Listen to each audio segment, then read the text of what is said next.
Մայիսի 28-ը Հայաստանի տոնացույցում առանձնանում է որպես ազգային միասնության, գոյատևման և պետականության վերածննդի խորհրդանիշ։ 1918 թվականի մայիսի 28-ին Հայոց ազգային խորհուրդը հռչակեց անկախ Հայաստանի Հանրապետության ստեղծումը։ Սա պատմական մի իրադարձություն էր, որը փոխեց հայ ժողովրդի ճակատագիրը։ Հայ ժողովուրդը ցեղասպանությունից ընդամենը 3 տարի անց կարողացավ միավորվել, ինքնակազմակերպվել, դիմագրավել և վերհաստատել իր գոյության իրավունքը սեփական պետության մեջ։ Դարեր շարունակ մոտ 600 տարի, ավելի կոնկրետ 543 տարի մենք զրկված ենք պետականությունից,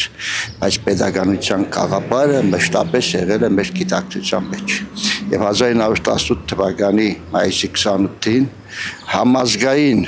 ուժերի շնորհիվ, գիտեք ինչ, մայիսյան հերոսամարտերը եզրակի են մեր պատմության մեջ, քանզի բոլոր խավերը անխտիր, զինվորականը, հոգևորականը, մտավորականը, շինականը զենք վերցրեցին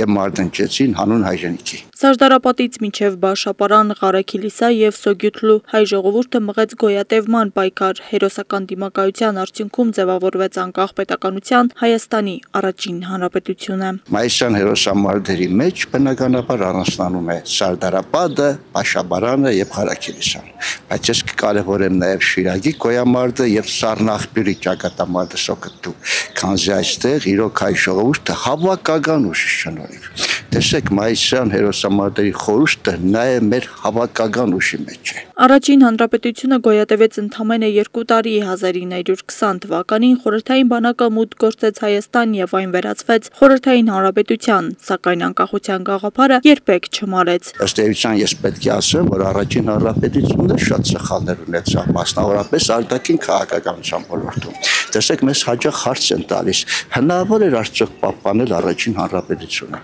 Պատասխանը միանշանակ ոչ։ Ինչու՞, որովհետև առաջին հանրապետությունը հայտնվել էր դիվանագիտական մեկուսացման մեջ։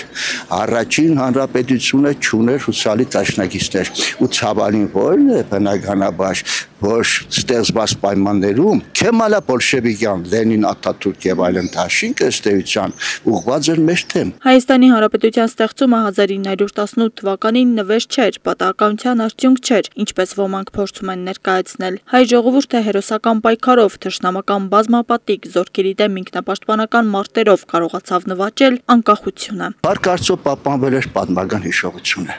եւ հաղթեց հիշողությունը։ Աստղիկ Խաչատրյան, Խանով Անիսյան, այսօր։